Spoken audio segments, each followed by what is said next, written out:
श्रावकाचार साहित्य का प्रतिनिधि ग्रंथ है। एक ऐसा ग्रंथ जो 1700-1800 वर्षों से श्रावकों का प्रिय एवं कंठहार है। एक ऐसा ग्रंथ जो गुण रत्नों से परिपूर्ण पिटारे की सदृश है। कैसे सुव्यवस्थित करें अपने जीवन को, आचरण का पालन कर कैसे बने श्रेष्ठ, कैसे उतारे रत्नीकरण श्रावकाचार के गुण धर्म को अंतर्मन में। आइए हम और आप श्रवण करें परम पूज्य गणाचार्य श्री 108 विराग सागर जी गुरुदेव की प्रथम गणिनी शिष्या पूज्य श्रमणी गणिनी आर्यिका श्री 105 विशाश्री गुरुमा के मुखारविंद से दिव्य देशना को। आज ही सब्सक्राइब करें YouTube चैनल को गुरुमा विशाश्री दर्पण। माता दी सत्संग की अधिक जानकारी प्राप्त करने के लिए संपर्क करें 7998441008 और 9644275349।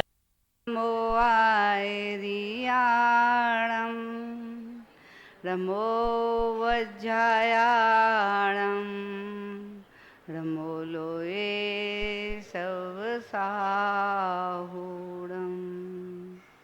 नमः श्रीवर्धमानाय निर्धूतकलिलात्मने सालोकानां त्रिलोकानां यद्विद्यादर्पणायते यद्विद्यादर्पणायते। जय बोली अनंतानंद सिद्ध परमेष्ठी भगवान की, देवाई देव 1008 श्री आदिनाथ भगवान की, देवाई देव 1008 श्री चंदा प्रभु भगवान की, शांतिनाथ भगवान की, चिंतामणि पार्शनाथ भगवान की, शासन नायक महावीर भगवान की, परम पूज आचार्य श्री 108 समंतभद्र स्वामी की, परम पूज गणाचार्य गुरुवर श्री 108 विराग सागर जी महाराज की, परम पूर्व श्रमणाचार्य गुरुवर श्री 108 विशुद्ध सागर जी महाराज की, 3 कम 9 करोड़ मुनि महाराजों की, अहिंसामयी विश्व धर्म की।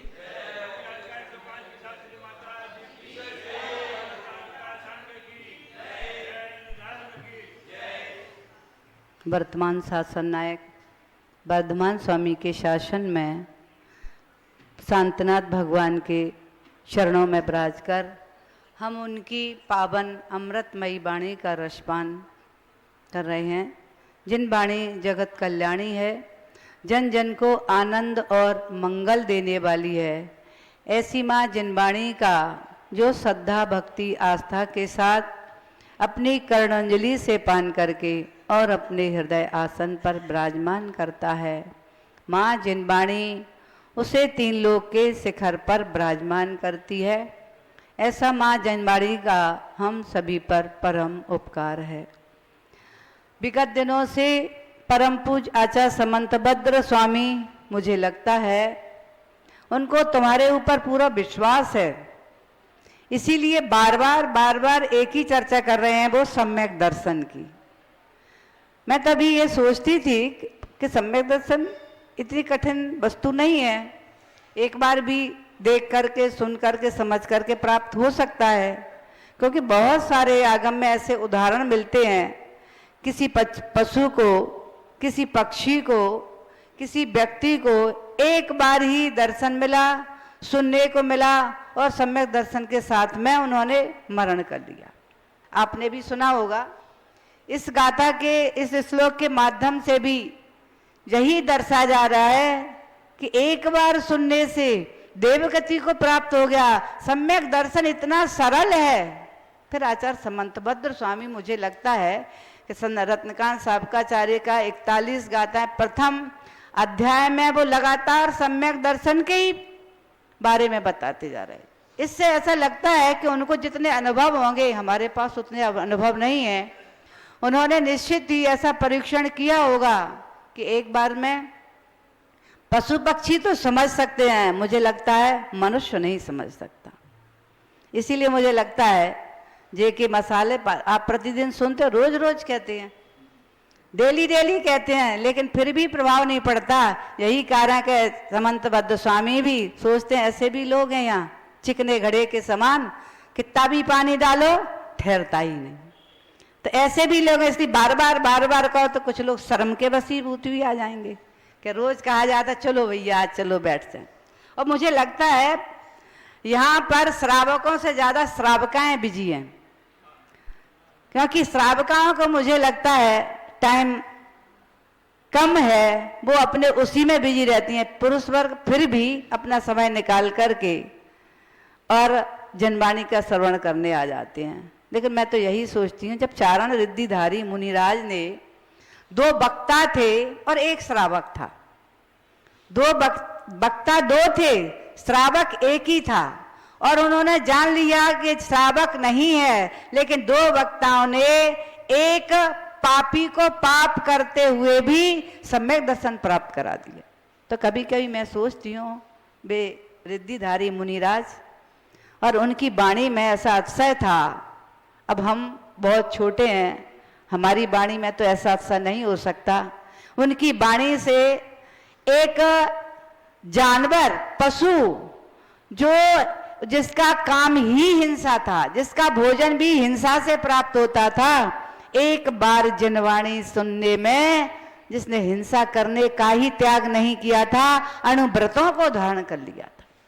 तो मैं तो यही समझती हूँ रिद्धिधारी मुनिया तपस्वी थे, इसलिए उनकी वाणी का प्रभाव पड़ा। हो सकता है आपको कहीं ऐसा तो नहीं है समझ में नहीं आ रहा हो, आता है कि नहीं आता? आता है तो स्वाभाविक ही है, समझ में आता है। वे सोचते होंगे कब समय हो और कब हम जनवाणी श्रवण के लिए अपने जनवाणी के सुनने के इस स्थान पर पहुंचे। आचार्य भगवान बार बार में वो एक ही बात कर रहे हैं, सम्यक दृष्टि जीव, सम्यक दर्शन को कैसे प्राप्त करना चाहिए। क्योंकि यहाँ जो उन्होंने उदाहरण दिए हैं आज के श्लोक के माध्यम से, तो सुनकर के पढ़कर के भी मन में एक आश्चर्य भी होता है कि आचार्य ने एक श्लोक केवल पशुओं के ऊपर ही लिख दिया। मनुष्यों के ऊपर तो ठीक था, चल रही थी, लेकिन उन्होंने पशुओं के ऊपर लिख दिया। और वे गाथा के माध्यम से आचार्य समंतबद्ध स्वामी ये बताना जा रहा है कि सम्यक दर्शन का महत्व कैसा है, कितना है, और कैसे कैसे जीवों ने उसको प्राप्त कर लिया है। क्योंकि इसमें एक शब्द और उन्होंने कह दिया शरीरणाम। इसका तात्पर्य उन्होंने यहाँ ये कह दिया शरीरधारी संसारी जीव जो भी सम्यक दर्शन प्राप्त कर लेता है। अब वो कोई भी हो, केवल इतनी योग्यता आवश्यक है कि पंचेंद्री संगी होना आवश्यक है और भव्य, ये गुण होना आवश्यक है। जो जीव पंचेंद्री हो, चाहे मनुष्य हो, चाहे पशु हो, चाहे देव हो, चाहे नारकी हो, 5 इंद्रिय संगी और भवितव्यता होना चाहिए। क्योंकि भव्य को ही सम्यक दर्शन की प्राप्ति हो सकती है अथवा होती है, अभव्य को सम्यक दर्शन प्राप्त नहीं होता है। सबसे बड़ी तो बात यही है, यदि अपन अभव्य हैं तो सबसे पहले प्रसन्न होना चाहिए कि मैं भव्य हूं, मैं सम्यक दर्शन प्राप्त कर सकता हूं। और जो सम्यक दर्शन प्राप्त कर सकता है वो सम्यक ज्ञान भी प्राप्त करता है और सम्यक चारित्र भी प्राप्त करता है, वही मोक्ष के मार्ग को प्रशस्त करके वो एक दिन सिद्धत्व को प्राप्त करता है।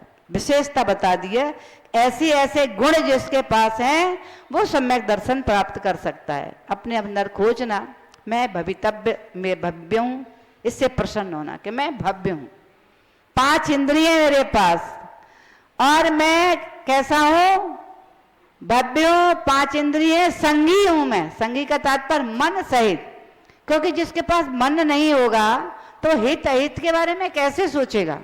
आपने देखा होगा चींटी है, मच्छी है, मक्खी है, मच्छर है, इनके पास मन नहीं है तो ये हित अहित का सोचते हैं। चींटी दौड़ती जाती है, जब टकराती है तब वापस लौटती है, उसको पता ही नहीं कि हम पानी में जा रहे हैं कि टकरा, जब टच होती है ना तब वापस लौटती। देखिए आपने विशेषता वाली। ऐसी जो जिसके पास मन नहीं है वो नहीं सोच पा रहा कि मेरा हित किसमें है, अग्नि है जिससे मुझे बचना चाहिए, पानी है तो इससे कैसे बचना चाहिए। क्योंकि जिसके पास मन नहीं है वो नहीं समझता, लेकिन जिसके पास मन है वो छोटा सा बालक भी होगा ना, एक बार तो वो धोखा खा जाएगा लेकिन दोबारा धोखा नहीं खाएगा। खाएगा कहीं सीढ़ियों पे चढ़ रहा है, आप रोकते हो बेटा इस पे नहीं चढ़ना, और एक बार फिसल करके अगर वो गिर गया तो दूसरी बार वो सीढ़ी नहीं चढ़ेगा। आप कहोगे भी तो डर के खड़ा रह जाएगा, ऊपर नहीं चढ़ेगा। क्यों? उसको पता है इससे मैं गिर चुका हूं, इसलिए वो डर गया। समझदार तो कैसे डर गया, कैसे जाना? उसके पास मन है, लेकिन चींटी के पास मन नहीं है तो बार बार चढ़ती है, फिर गिरती है, फिर चढ़ती है, फिर गिरती है। ऐसा करती है कि नहीं करती?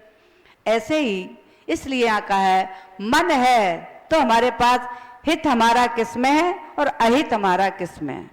लेकिन मन होते हुए भी जो हित अहित को नहीं जान पाता, मुझे लगता है वो तो पशु प्रवृत्ति से भी गया बीता है, क्योंकि पशु भी जान लेता है। पशु को भी यहाँ पर इस गाथा के माध्यम से पशुओं ने कैसे कैसे अपनी आत्मा का कल्याण किया, उनके पास भी विवेक था, मन था, हित अहित के जानने के बारे में उनके पास शक्ति क्षमता थी। इसलिए आचार्य भगवान इसके बारे में बता रहे हैं, सम्यक दर्शन की विशेषता बताते हुए कि सम्यक दर्शन में भी वे ही गुण है जो आपके लिए कल बताए थे ना, अग्नि के गुण। अग्नि में कौन कौन से गुण बताए थे? जलाती है, पकाती है और प्रकाशित करती है। ऐसे ही कर्म के बारे में कह रहे हैं, कर्म भी क्या क्या करते हैं? कर्म भी जो होते हैं, ये सम्यक दर्शन भी जलाता है। किसको जलाते हैं? कर्मों को जला करके नष्ट करते हैं। कौन करता है? सम्यक दर्शन सहित जो धर्म होता है। कर्म किससे कटते हैं? कर्म कैसे जलते हैं? सम्यक दर्शन के माध्यम से कर्म की निर्जरा होती है साधक की, और सम्यक दर्शन के माध्यम से कर्म क्षय होते हैं, नष्ट होते हैं अथवा जलते हैं। और पकाता है, इस स्थिति को पकाता है जो संसार में अनादि काल से हमारा भ्रमण चल रहा है, जो हमारी स्थिति उसको पकाता है, यानी जल्दी जल्दी पास करके, क्योंकि अनादिकाल से भटक रहे हैं। लेकिन सम्यक दर्शन एक बार हो गया तो क्या कर दिया? अर्ध पुद्गल परावर्तन समाप्त हो गया, पक गया। इतना समय पक गया हमारा। और इसके बाद में श्रद्धा के साथ में जब कोई साधना करता है तो और जल्दी जल्दी कर्म की निर्जरा होती, तो पकाता भी है। और क्या करता है? आत्मा में गुणों को प्रकाशित करता है। सम्यक दर्शन होता है तो सम्यक गुण भी आते हैं कि नहीं आते? ऐसे गुणों से ही तो सम्यक दर्शन एक दिन सम्यक ज्ञान, और श्रेष्ठ कौन सा? केवल ज्ञान को प्राप्त करता है। जिसके पास सम्यक दर्शन रूपी गुण है वही केवल ज्ञान को प्राप्त करता है। जिसके पास सम्यक दर्शन जिसको प्राप्त नहीं हुआ उसको केवल ज्ञान प्राप्त नहीं हो सकता। यानी अभव्य को सम्यक दर्शन होता ही नहीं है तो उसको केवल ज्ञान भी कभी होता ही नहीं है। तो ये गुण किसके हैं? समझ गया ना? सम्यक दर्शन की ये गुण है। इसलिए ऐसा गुणवान सम्यक दर्शन कौन नहीं चाहेगा? मेरा संसार कम हो रहा है, दुर्गतियों से बचा रहा है, एक बार भी सम्यक दर्शन की श्रद्धा के साथ में रमोकार मंत्र की श्रद्धा पर पढ़ते पढ़ते अंतिम श्वास का विसर्जन होता है तो वह जीव दुर्गति को नहीं जाता है। इसलिए अपने अपने जीवन में सभी लोग ऐसी धारणा जरूर कर लेना, सोते समय चलते फिरी रहो, रमोकार मंत्र पढ़ते रहो, फिरी रहो, क्योंकि पढ़ोगे तो मुंह झूठा नहीं रखोगे। वरना लोग क्या कहते हैं, मुंह झूठा बना रहता है, कुछ ना कुछ सुपारी इलायची और पुड़िया क्या क्या खाते ही रहते हैं। लेकिन जो अपने संस्कार सम्यक दर्शन रमोकार मंत्र बोलने के डाल लेगा वो अपना मुख झूठा नहीं रखेगा, कुछ खाएगा पिएगा, पानी पी के कुल्ला करके और फिर वो पढ़ता, जो संस्कार बन जाएगा ये तो मालूम है क्या हुआ? अंत समय में भी भले ही आवाज नहीं निकल रही, उसके पास ज्ञान इतना है कि सम्यक दर्शन के साथ मुझे अपने प्राणों का विसर्जन करना है, तो वो संस्कार है उसके पास, तो अंत समय तक वो संस्कार ही काम में आता है। बड़े बड़े ज्ञानी भी चाहे कितने भी ज्ञान हो, जिन्होंने बहुत सारे प्रथमानुयोग, करणानुयोग, चरणानुयोग, द्रव्यानुयोग, नय और न्याय को पढ़ने वाले भी अंत में अंतिम श्वास में आप देखना रमोकार मंत्र की आराधना करते हुए मिलेंगे। और कहीं अगर वो शांत लेटे हैं तो साधु निरापेक्षाचार्यों ने रमोकार मंत्र की आराधना करवाते हैं, छोड़ना मत, भूल मत जाना, इसको स्मरण रखना, अंतिम श्वास तक इसको स्मरण छोड़ नहीं देना। वो ये नहीं करे करणानुयोग के स्मरण रखना कि द्रव्यानुयोग का स्मरण रखो, न्याय का स्मरण रखो, नय का स्मरण रखो, कह रहे हैं क्या? वो एक ही बात कह रहे हैं, ये पंच परमेष्ठी महामंत्र को मत भूल जाना, इसको स्मरण रखना। इसलिए मैं भी आपको यही कह रही हूँ, इसका स्मरण हर पल हर क्षण अपने मुख से बोलते ही रहना। चलते में फिरते में भी बोल सकते हो, लेटे बैठे भी बोल सकते हो, इसलिए जब संस्कार होगा तो अंतिम श्वास विसर्जन के समय ये गूंज बाहर नहीं हो पा रही तो अंदर तो चलती रहेगी। और हम ओकार मंत्र के साथ में जो अंतिम प्राणों का विसर्जन करता है वो नियम से सुगति देव आदि गति को प्राप्त करता है। तो यहाँ पे आचार्य भगवान गाथा के इस श्लोक के माध्यम से कह रहे हैं धर्म और पाप का फल क्या है, अथवा सम्यक दर्शन और मिथ्यात्व का, मिथ्यात्व माने पाप और सम्यक दर्शन माने धर्म। जहां पर धर्म है वहां सम्यक दर्शन कहना चाह रहे हैं आचार्य भगवान, और जहां पाप है वहां मिथ्यात्व है। क्योंकि सबसे बड़ा अगर कोई पाप है तो कौन सा है? मिथ्यात्व के मुकाबले का कोई पाप, हिंसा झूठ चोरी कुशील परिग्रह, और इससे बड़ा कौन सा पाप है? मिथ्यात्व। इसलिए यहाँ पर मिथ्यात्व की चर्चा है। और धर्म कितना भी अगर सम्यक दर्शन नहीं है तो सम्यक दर्शन के बिना सारा धर्म कैसा है?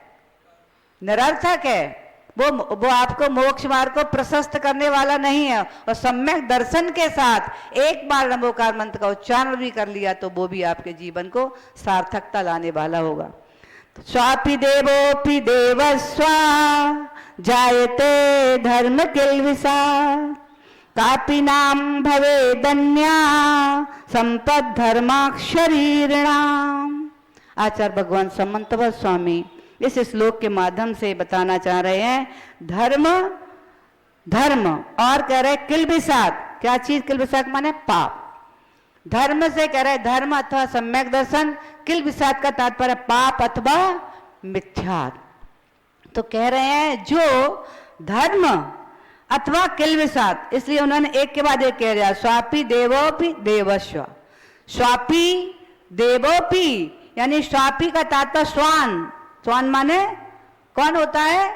जिसको आप कुत्ता बोलते हो, ऐसा श्वान। और देव, तो श्वान और देव के अंदर पहले का श्वान यानी देवा, और देवोपि माने धर्म स्वा जायते धर्म किल्बिषात्। और इसके बाद करे श्वान यदि धर्म के साथ में अंतिम श्वास का विसर्जन करता है तो देव गति को प्राप्त हो जाता है। और अगर कोई देव भी मिथ्यात्व के साथ में मरण करता है तो श्वान को, कुत्ता को, गति को प्राप्त हो जाता है। अब आप सोच रहे होंगे एक देव और त्रियंच गति में कैसे चला गया? देव त्रियंच गति में कैसे चला गया? श्वान देव गति में कैसे चला गया? तो श्वान ने तो रमुकार मंत्र की आराधना करते करते, ऐसी घटना भी आई है। जीवंदर स्वामी एक बार, जीवंदर स्वामी, हाँ जीवंदर स्वामी मंदिर के लिए जा रहे थे। मंदिर में जैसे आप आते हो सोला पहन करके अभिषेक करना है, पूजा करना है, वो भी आ रहे थे। और मंदिर में आराधना, बड़ी बड़ी महाअर्चना हो रही थी, जैसे कोई विधान वगैरह चल रहा था। और वहां पर थालियां लगाई जा रही थी, किसकी? द्रव्य की। द्रव्य की थालियां लगा लगा करके, चौकी पर आप लगाते हो थालियां विधान वगैरह में, ऐसी लगा लगा करके पुजारी रखता जा रहा था। अचानक कहीं से श्वान आ गया और श्वान ने आकर के द्रव्य की थाली जूठी कर ली, एक कर दी, दूसरी कर ली। पुजारी दौड़ करके आया। अब दौड़ करके आएगा तो क्या करेगा? मुंह से कहेगा भगो भगो, तो जाए नहीं जा। तो उसने लाठी उठाई और उसको मार दिया। फिर वो भगा तो और मारा, बाहर मंदिर के निकलते तक कई लाठियां उसको मार दी। और लाठी मारने से किस ऐसे मर्म स्थान पर लाठी की चोट लगी कि वह श्वान बाहर पहुंचते पहुंचे वहीं गिर गए।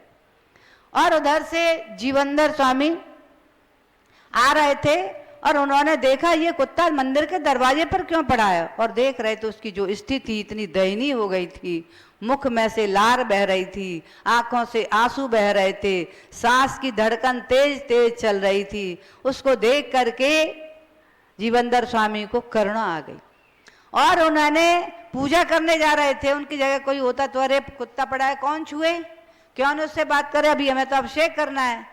और उसके शरीर पर कीचड़ वगैरह भी लगा हुआ था तो उसको कौन छुए। लेकिन सीमंदर स्वामी ने द्रव्य की डिब्बी, पुस्तक को एक ऊपर स्थान पर रखा और आकर के श्वान के पास बैठ गए। उसके कान में संबोधन कर रहे और नमोकार मंत्र, महामंत्र उनको सुना रहे। हे जीव, तू तो जीवात्मा है, शरीर नहीं है। तू, शरीर को चोट लगी, ऐसे संबोधन कर रहे थे। तेरे को चोट नहीं लगी, तेरी आत्मा तो अजर अमर है, उसकी ओर ध्यान दो। शरीर तो छूटना ही, आज नहीं तो कल छूटता, इसकी तरफ ध्यान नहीं दो, आत्मा की ओर ध्यान दो। और मैं पंच परमेष्टि, पंच महामंत्र का जो तुझे जाप सुना रहा हूं, इसका तू सुन करके इसकी आराधना करो। सुनो स्वान, सुनो स्वान, बार बार उसको जागृत करके ड़मोकार मंत्र सुना रहे। फिर वाक बंद होने लगी, फिर सुनो, जोर जोर से उसको ऐसा एहसास करा रहे हैं। और वह स्वान दयनीय दृष्टि से उनकी ओर, किसी जीवनदार स्वामी की ओर देख रहा है।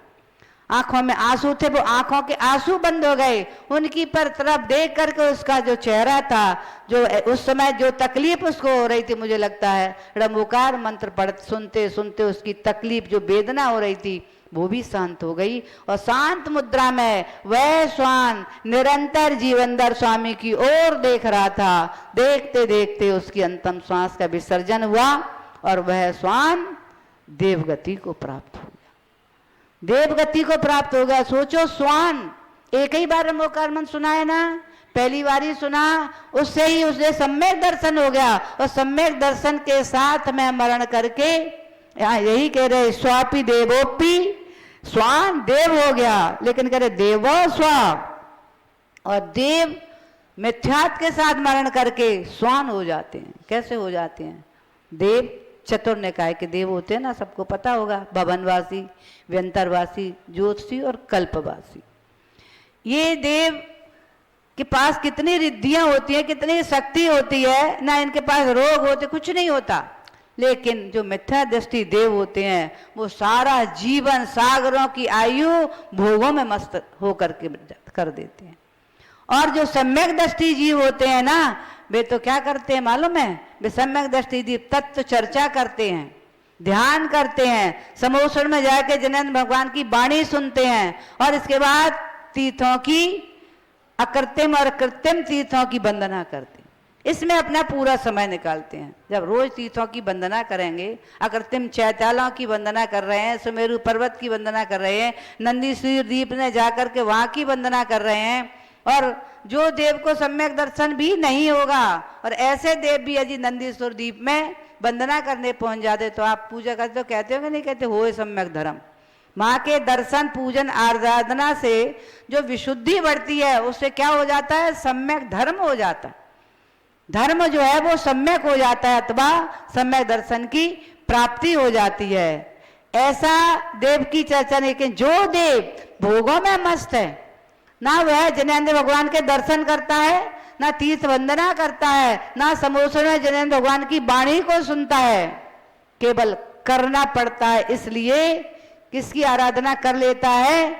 इंद्र के भय से अपने जो भवनों में, क्योंकि सबके विमानों में, भवनों में, हर, चाहे ज्योतिष देव हो, चाहे व्यंतर हो, चाहे भवनवासी हो, चाहे कल्पवासी हो, जिनके विमान है उनके विमानों में, जिनके भवन है उनके भवनों में, जिनकी जहां पर उत्पत्ति, वहां सबके यहाँ चैत्यालय होते हैं।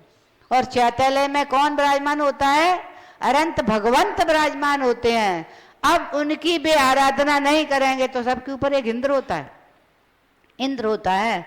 जैसे संघ में आचार होते हैं, परिवार में माता पिता आदि होते हैं, तो बच्चों को डांटते हैं ना, मंदिर नहीं जाओगे भोजन नहीं मिलेगा, नाश्ता नहीं मिलेगा, तुम्हें ये वस्तु नहीं दिलवाएंगे। तो संस्कार डाल के बार बार बच्चों को संस्कार डाल के दर्शन करने भेजते ही हैं, और वो संस्कार उनका बन जाए। ऐसे ही जो देव मिथ्या दृष्टि होती है, दर्शन नहीं करना चाहते, पूजा नहीं करना चाहते, क्योंकि भोगों में से समय निकालना पड़ेगा। लेकिन इंद्र के भय से वे भी कुल देवता मान करके पूजा भक्ति आराधना करते। लेकिन कैसे करते हैं? कुल देवता मान करके, भगवान तीर्थंकर मान के नहीं करते पूजा। मिथ्या दृष्टि देव ये हमारे कुल देवता हैं, इसके लिए हमें इनकी आराधना पूजा एक ड्यूटी के रूप में करते हैं। और ऐसे मिथ्या दृष्टि देव जब इनकी आयु पूर्ण होती है ना, 6 माह पहले जो उनकी माला गले में होती है वो मुरझाने लगती है। उनको पता नहीं चलता मेरी आयु कब पूरी हो रही है, लेकिन किससे पता चलता है? माला मुरझाती है, उससे वो जान लेते हैं अब मेरी आयु केवल 6 माह की ही रह गई है। और उस समय जब 6 माह की आयु रह गई है, सारे सागरों के जीवन की आयु के भोगे हुए भोगों को स्मरण कर करके रोता है, अब क्या होगा? अब सारे भोग छूट जाएंगे, इतने सुंदर हमारी देवियां ये छूट जाएंगी, कितने भोगों की मुझे प्राप्ति हुई ये छूट जाएंगे, ये सब कहाँ मिलेंगे? मनुष्य गति में गया तो उल्टा जा करके गर्भ में लटक जाएगा जीव। पशु गति में गया तो कैसे पशुओं के दुख हैं, भूख के, प्यास के, तड़पन के, कोड़े मारने के, सारी ऐसे ऐसे मैच जोतने के, खेत आदि, ये सारा देख रहा है वो देव अपने अविधि ज्ञान अवधि दर्शन से। तो वो देख करके भयभीत हो रहा है, मुझे ऐसा मनुष्य नहीं बनना, ऐसा मुझे पशु भी नहीं बनना। तो मालूम है वो क्या कर लेता है, तब वो निदान कर लेता है, इससे तो अच्छे ये वृक्ष खड़े हैं ना, ये वृक्ष अच्छे हैं, कम से कम शांति से तो खड़े हैं। और ऐसा निदान करके छड़ाला पड़ा, ताते चय था वर्तन कियो धरो यो परिवर्तन पूरे किए। इस प्रकार से आत्मा ने मिथ्यात्व के साथ में चतुर्गति भ्रमण करते करते वैमानिक देव भी बन गया। भोगों में मस्त होकर मरण करते समय ऐसी भावना रुदन करते हैं, तड़पते हैं, और फिर मरण करके तड़पते तड़पते ऐसे तिरंच गति में चले जाते हैं। देव आकर के कौन बन गए, वृक्ष बन गए। कोई ऐसे पशुओं को देख करके देख रहे हैं, ये एक बिल्ली खेल रही है, खरगोश खेल रहा है, तो ऐसे आकर के पशु बन जाते हैं। समझ में आएगा कैसे देव बनते हैं। अब उनके पास क्यों ऐसा स्थिति हुई, क्योंकि उन्होंने मनुष्य परिवार में भद्र परिणाम तो कर लिए होंगे, लेकिन मिथ्यात्व के साथ में उन्होंने मरण करके देव, क्योंकि मंद कसाय से देवगति तो प्राप्त हो सकती है, लेकिन सम्यक दर्शन प्राप्त नहीं कर पाए। और वहां जाकर के भी जब श्रद्धानी नहीं था देव सात गुरु पर, धर्म को जानते ही नहीं थे, तो वहां जाकर के भी जो भोग मिला उसी में मस्त हो गए। ऐसे होता ना जिसको कभी भोजन नहीं मिलता, ऐसे लोग भी हैं जिन्हें अच्छा भोजन नहीं मिलता, कहीं भंडारा मिला, कहीं शादी विवाह में मिल गया भोजन, तो वो पेट भर के बहुत भोजन, ओवर भोजन कर लेते, भले ही उसके बाद बीमार हो जाए। ऐसे ही वहां जाकर के उन्हें कभी भोग देखे ही नहीं थे, लेकिन मंद कसाय के कारण सहजता सरलता मंद कसाय बनी रही, इसलिए मरण करके वे देवगति को प्राप्त हो गए। और वहां जाकर के इतने भोग मिले कि उनमें ऐसा मस्त हो गया जीव कि सागरों की आयु पता ही नहीं चली कब निकल गई, क्योंकि सुख का समय बहुत जल्दी निकल जाता है और दुख का समय एक दिन भी यदि दुख आ जाता है तो बहुत लंबा होता है। घर में कोई बीमार हो जाए अथवा कभी कभी किसी का मरण संध्या काल में हो गया तो रात कितनी बड़ी होती है। अगर किसी का मरण हो जाए पूर्व रात्र में तो रात कितनी बड़ी लगती है, क्योंकि अब उसको संस्कार सुबह ही होगा, तो इतनी बड़ी रात लगती है, ऐसा लगता है कई महीनों की आज की रात गुजरी। ऐसे ही किसी को कोई तकलीफ होती है ना, दर्द होता है या कुछ होता है, तो उसकी रात कितनी लंबी निकलती है, कब सवेरा प्रातः काल हो, कब मुझे मैं अपना इलाज करवाऊं, डॉक्टर पे आदि आदि, और ज्यादा होती है तो फिर डॉक्टर पर लेके ही जाते। तो संकट के समय बहुत लंबे लगते हैं, लेकिन सुख का समय मुझे लगता है महीनों का समय एक दिन में ही ऐसा लगता है निकल गया। ऐसी स्थिति होती है उन स्वर्ग के देवों की। सारी समय सागरों की आयु, पल्लों की आयु, जैसे देव होते हैं बेंतर देव हो रहे हैं तो उनकी इतनी आयु, और ज्योतिषी देव हैं उनकी अपनी अपनी आयु के समान वे अपने भोगों में मस्त होकर के और पूरा समय नष्ट करके अंत में मिथ्याती तो है उनके पास, अंत में जब माला मुरझाती है, अब मैं मरा, माला को देख करके सम्यक दृष्टि तो माला को देखकर क्या करता है, जो सम्यक दृष्टि देव होते हैं और उन्होंने देखी माला मुरझाई तो वे सारे कृत्रिम कृत्रिम चैत्यों की वंदना करते हैं, समोसर में जाके भगवान की वाणी का श्रवण करते हैं और अपने जीवन में धर्म को धारण और ज्यादा धारण करते, सब छोड़ देते हैं, भोग भोग सबका त्याग करके केवल धर्म आराधना में, भगवान की धर्म साधना में, वंदना में पूरा अपना समय, और अंत समय में उनको पता है मेरे पास कितना समय रह गया है, तो रमोकार मंत्र की आराधना के साथ में अपने अंतिम श्वास का विसर्जन करते हैं। तो वहां से आकर के भी क्या प्राप्त करते हैं, फिर मनुष्य गति को प्राप्त करके और पुनः अपना मोक्ष मार्ग प्रशस्त करते हैं। इससे यहाँ पर दोनों बातें समझ में आ गई कि मिथ्यात्व के साथ मरने वाला देव भी स्वान हो सकता है या होता है, और सम्यक दर्शन के साथ मरण करने वाला स्वान भी देव गति को प्राप्त होता है। ऐसा आगम में हमारे कई उदाहरण आए। आपको शेर के बारे में मालूम है, शेर ने धर्म के साथ अपना अंतिम श्वास विसर्जन किया, हाथी ने किया, हिरण ने किया। हिरण जब जिनवाणी सुन रहा था, जिनवाणी सुनने में इतना आनंद विभोर हो गया कि उसने यही भूल गया कि कोई शिकारी आकर के हमारे ऊपर भार कर, यहाँ तक कि मुख में तृण दबाए हुए था, घास पत्ते आदि, तो उसकी आवाज करेगा या खाएगा, भोजन करेगा उसका, तो हमारी जिनवाणी छूट जाएगी। मुंह के तृण मुंह में दबा करके, ये भी नहीं सोचा कोई शिकारी आकर के बाहर कर देगा, जिनवाणी श्रवण करता रहा, शिकारी ने बाहर कर दिया, मरण करके मालूम है कौन बना, वो देवगति में जाकर के आगे बाली बना। बाली जानते ना, बाली सुग्रीव। ऐसे ही सुग्रीव का जीव जो था, वह सुग्रीव का जीव पहले एक बैल था, मतलब इस पर्याय में था, बैल की पर्याय में था। और पद्मरुचि नाम के एक सेठ थे, भी सेठ ने जब रास्ते में उन्हें देखा, एक बैल पड़ा हुआ है, मरणासन्न जैसी अवस्था उसकी हो रही, और उन पद्मरुचि सेठ ने अपना समय नहीं देखा, मैं आवश्यक कार से जा रहा हूं, वे वहीं बैल के पास आकर के बैठ गए और उन्होंने देखा इसकी स्थिति, अब थोड़ा सा समय रह गया है इसके पास, उनके बैठ करके उसका संबोधन किया, धर्म का श्रवण कराया और ओंकार मंत्र उसको सुनाया। और वह बैल मरण करके पद्मरुचि जो सेठ थे, मरण करके पद्मरुचि ने दूसरे जो सेठ थे उनके यहाँ वृषध्वज नाम का पुत्र उत्पन्न हो गया। वह पुत्र बचपन से ही उसको धर्मात्मा के संस्कार दिए गए, मंदिर आदि दर्शन आदि करने के लिए जाता था, और किसी काम से जब वो जा रहा था तो रास्ते में उसी स्थान से गुजरा जहां पर उस बैल का सम्यक समाधि से मरण हुआ।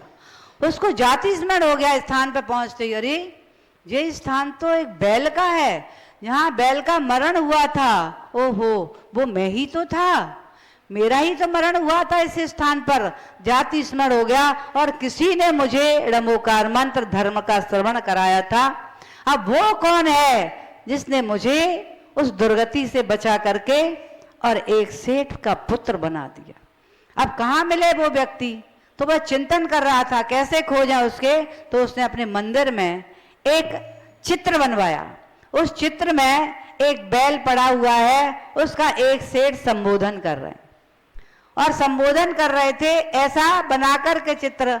और वहां पर जो माली वगैरह रहते हैं उसने कह दिया ध्यान रखना, यहाँ जो भी दर्शन करने आए और इस चित्र को जो बार बार निहारे अथवा खड़े होकर के एक टक देखने लगे, उसका नाम नोट करके पूछ के पता मुझे बता देना।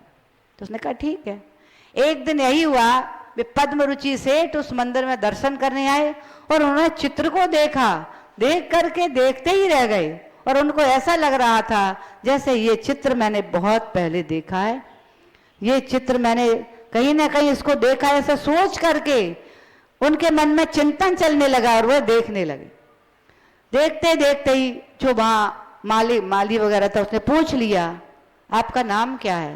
उन्होंने अपना नाम बताया, पद्मरुचि नाम का मैं ऐसे ऐसे सेठ हूँ, और कहाँ रहते हो पूरा एड्रेस पूछ लिया। उसके बाद में वह वृषध्वज जो सेठ पुत्र था उसको उसने बता दिया कि ये ऐसे ऐसे यहाँ आए थे, और वो इस चित्र को बार बार देख करके कह रहे थे ऐसा लगता है ये दृश्य मेरी आंखों से निकल चुका है।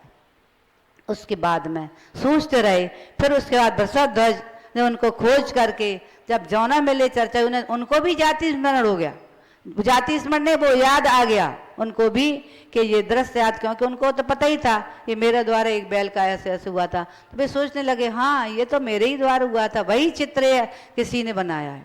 अब ये क्योंकि चित्र में वो नहीं थे, उनको पहचान नहीं पा रहे थे चित्र को, जी किसका चित्र है, किसी पुरुष का बना दिया, क्योंकि उसको भी नहीं मालूम था वृषध्वज को कि इनका चित्र बनाना है ऐसा इनका। तो वो चित्र देकर कह रहे थे कि ये दृश्य ये तो ऐसा कार तो मेरे द्वारा हुआ, ये कौन है ये नहीं पता।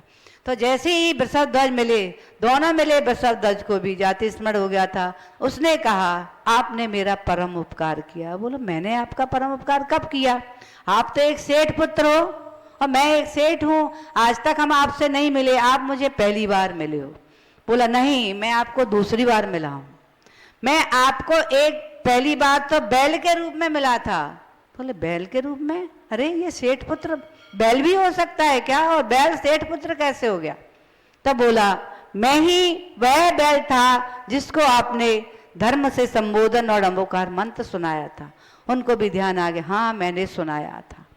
उस दिन से जब उसे पता चल ये मेरे परम उपकारी हैं, उनके लिए हाथ जोड़ने लगा, उनका सम्मान किया और उस दिन से वे दोनों मित्र बन गए। दोनों ने मिलकर अनेक मंदिरों के जीर्णोद्धार कराए, मंदिर भी बनाया, जिन बिंबों को विराजमान कराया। ऐसे श्रेष्ठ धर्म कार्य करते करते पद्मरुचि सेठ भी अपना मरण करके और बिरजात पर्वत के वहाँ पर जहाँ विद्याधर रहते थे वहाँ विद्याधर का पुत्र हुआ।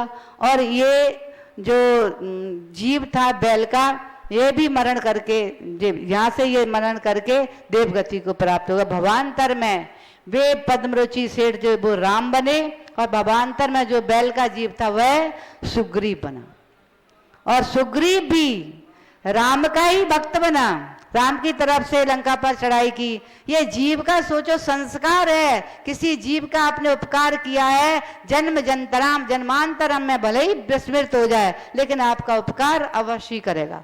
और किसी जीव के साथ में आपने यदि मायाचारी करके उसे धोखा दिया है, कष्ट दिया है, मरण किया है, तो वह जीव भी भवांतर में जा करके वो बदला अवश्य लेगा। ऐसे आगम से बहुत सारे ऐसे दृष्टांत मिलते हैं कि पिछले जन्म में इस जीव को सताया, आज उसने इस रूप में आकर के सताया। पिछले जन्म में इसका तुमने उपकार किया था, उसने अगले जन्म में तुम्हारा उपकार किया। ऐसे ही बाली जो था वो बाली बन गया हिरण, और इधर ये बैल बन गया सुग्रीव। पद्मरुचि सेठ कौन बन गए? भवांतर में राम, बलभद्र राम बने। तो दोनों ने वहां मिलकर के सुग्रीव को ने भले ही स्मरण नहीं हुआ कि इन्होंने मेरा उपकार किया था ये पद्मरुचि, लेकिन अपने आप ऐसे परिणाम होते हैं कि इस जीव के प्रति मुझे इसके प्रति मुझे इसका सम्मान करना है, इसका सहयोग करना है। ऐसा आत्मा में अपने आप कभी आप किसी को देखते हो ना, उसके प्रति करुणा उत्पन्न हो जाती। क्यों होती है? निश्चित ही उसने कभी तुम्हारा कोई उपकार किया हो। किसी के प्रति क्रोध भड़कता है देखकर, उसके पास बैठने की इच्छा नहीं होती। इसका तात्पर्य पिछले जन्म में आपके प्रति उसका कहीं ना कहीं द्वेष भाव रहा होगा। ऐसे चाहे कहीं भी देखना आप, ऐसे जीव आपस में बैर बोझ किसी का जन्म में से ही चलता, चाहे वो भाई भाई हो।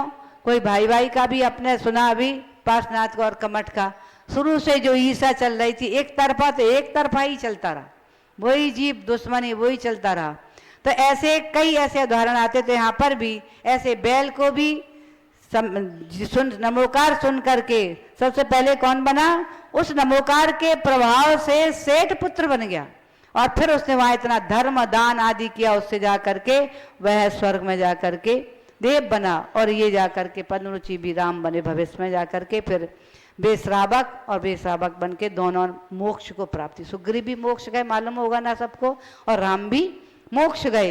ऐसे अब यहाँ पर आचार्य भगवान कह रहे हैं किल विषाद समझ में आएगा पाप से। श्वान ने कुत्ता अपी भी देवा, देव को प्राप्त हो जाता। अब कह रहे देवा देव अपी भी स्वा, यानी कुत्ता जायते हो जाता है। अब विचार यहाँ पर आचार्य भगवान दूसरी बात कर रहे हैं। अब देवा का तात्पर्य केवल जे मत समझ लेना, देवी एक ही होते हैं। देवा का तात्पर्य आचार्य ने कहा है जो विवेकी होते हैं, जो विद्वान होते हैं, ऐसे कौन? आचार्य उपाध्याय साधु अथवा श्रेष्ठ जो चक्रवर्ती आदि भी होते हैं, वे भी उनको भी देवा कह दिया है। अथवा इसके बाद में जो 4 प्रकार के देव होते हैं वो तो होते ही हैं, भवनवासी, व्यंतरवासी, कल्पवासी और ज्योतिषी आदि, ये तो होते ही हैं। लेकिन इनके साथ में इनको भी ऐसे भव्य जीव, पुण्यशाली जीवों को भी देवा कह दिया है यहाँ पर। क्योंकि वो बैल सबसे पहले कौन बना था? सेठ पुत्र बना था, देवा। वैभवशाली सेठ क्या उसका जन्म हुआ, धर्मात्मा सेठ क्या जन्म हो गया, ऐसा सारा वैभव से जन्म से ही प्राप्त होगा देवा। चक्रवर्ती पद को प्राप्त होगा देवा, और ये मंडलिक आदि ऐसे पदों को प्राप्त होगा, नारायण आदि पदों को प्राप्त होगा। तो यहाँ कह रहे देवा, ये भी पुण्यशाली जीव है, मोक्षगामी जीव है, इसलिए इनको भी कह दिया यहाँ पर देवा। और देव तो होते ही है।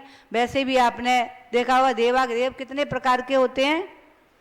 वैसे देव आप पूजा करते नव देवता, अरन सिद्धाचार्य उपाध्याय साधु, जिन धर्म जनागम, जिन चैत्यालय, इतने 9 प्रकार के ये देव होते हैं। इनकी आराधना करते हो कि नहीं करते? करते हैं। मंदिर को देख करके भी देव की आराधना हो जाती है। इसलिए बहुत सारे लोग मंदिर नहीं आ पाते। कोरोना काल में तो उन्होंने शिखर के दर्शन कर करके, पूजा करके, दर्शन करके भी बहुत सारे लोगों का नियम था, तो वो दर्शन, क्योंकि इनको भी क्या कह दिया है? देव। गुन लिए कि नहीं? 9 देवता मालूम होंगे ना, सब पूजन करते हैं नव देवता की। तो उसमें अर्घ बोलते होंगे अरहन, सिद्ध, आचार, उपाध्याय, साधु, जिन धर्म, जिन आगम, जिन चैत्य और जिन चैत्यालय। ये सब कौन है?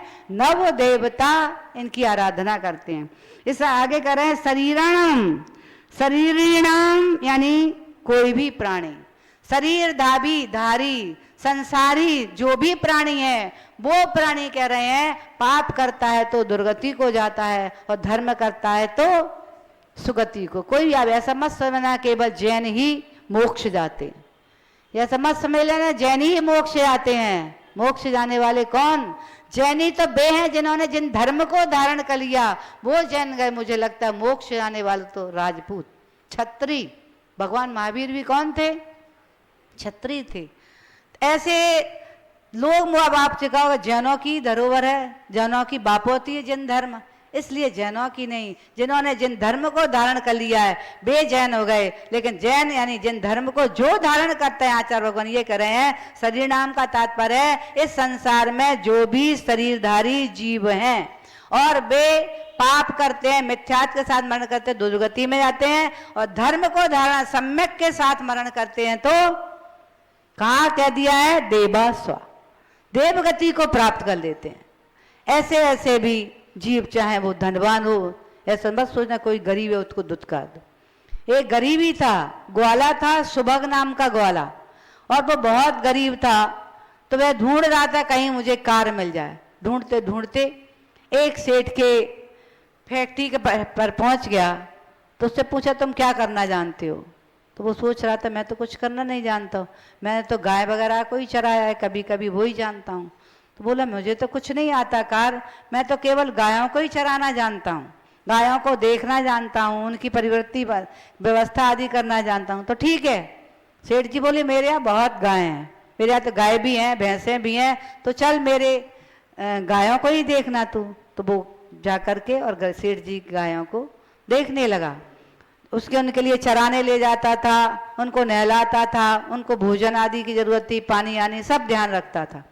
एक दिन वह भोजन वो गायों को के साथ में चलते चलते वह जंगल के में जाकर के अपनी पोटली ले जाता था भोजन की, वहाँ भोजन करके और विश्राम करता था।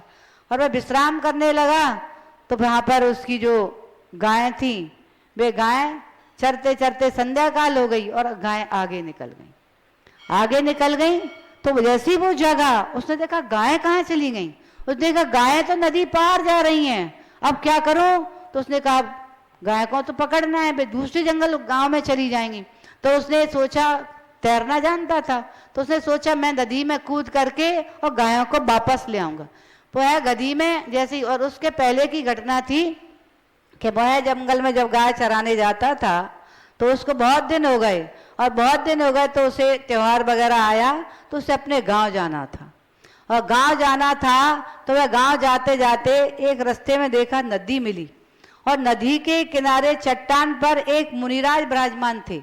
तो उसने मुनिराज को देखा और सोचा संध्या काल हो रही है और मुझे घर भी जाना है और इन मुनि की सेवा भी करना है मुझे।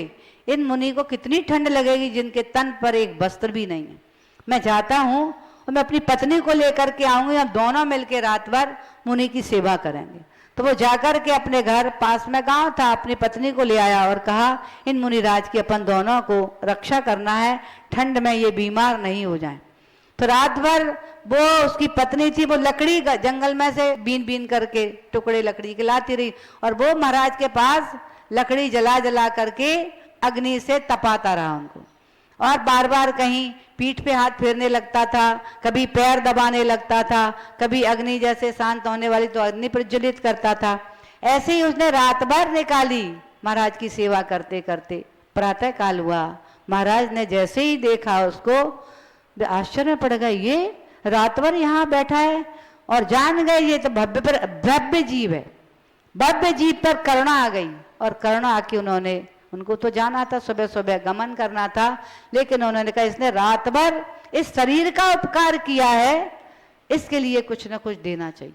उन्होंने उसको बिठाल करके उपदेश दिया, समझाया धर्म के बारे में, और महामंत्र रमोकार मंत्र को सिखा दिया और ये कहा इस रमोकार मंत्र को तुम हमेशा पढ़ते रहना, तुम्हें किसी प्रकार के कोई कष्ट नहीं होंगे, अगर आएगा भी कष्ट तो वह कष्ट भी तुम्हारा दूर हो जाए।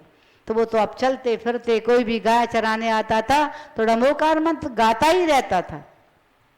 और जब अब उसकी घटना है, जब वह गाय चराने आया था और जब देखा उसने गाय नदी में चली गई तो वह नदी में ही सोचा कि अब क्या करें, नदी में ही जा करके उस पार जाना पड़ेगा, तब मैं गायों को वापस लाऊंगा। तो बस उसे तो पंच नमस्कार मंत्र ही ध्यान था, रटता रहता था और याद किया उसने अपने गुरुदेव को और पंच नमस्कार मंत्र पढ़ के नदी में कूद पड़ा। जैसे ही पड़ा गया तो उसके पेट में एक लकड़ी का लक्कड़ होगा कोई उसके पेट में घुस गया। जैसे ही लकड़ी पेट में घुसी उसके मुंह से आह निकली, डमोरियंताड़म, आह कैसा डमोरियंताड़म बोलते बोलते उसका उस नदी में ही प्राणांत हो गया। और प्राणांत हो गया वो किसको सबसे ज्यादा चाहता था मालूम है? वो चाहता था सेठ को। जिन सेठ की गाय थी उनको चाहता था, क्योंकि सेठ उसे बहुत स्नेह करता था, बहुत स्नेह करता था, उसकी सारा ध्यान रखता था, हर प्रकार का समय पे छुट्टी भी देता था, अपने बच्चों को देख के आओ, अपनी पत्नी को देख के आओ, व्यवस्था करके आओ। इसलिए वो चाहता था कि एक ऐसा सेठ मुझे हर जन्म जन्म में मुझे मिले, ऐसे भाव रखता था। तो उसने निदान कर लिया था सेठ का पुत्र बनने का और वह मरण करके वैसे तो देवगति को प्राप्त होता, लेकिन उसे निदान कर लिया था, इसलिए वह उस सेठ की सेठानी के गर्भ में आ गया। और वह बालक मालूम है कौन हुआ? जिसका नाम जिनका आपने सुना होगा, मुक्ति को प्राप्त कर लिया, सुदर्शन। सुदर्शन हुआ सेठ का पुत्र सुदर्शन, वो भी सेठ, नाम सुना हुआ सुदर्शन सेठ, जिनको पटना में सूली और उनको मोक्ष की प्राप्ति होगी। हाँ सुना है ना? हाँ, वही ग्वाला का जीव धर्म के प्रभाव से सेठ पुत्र बन करके सुदर्शन नाम रखा गया।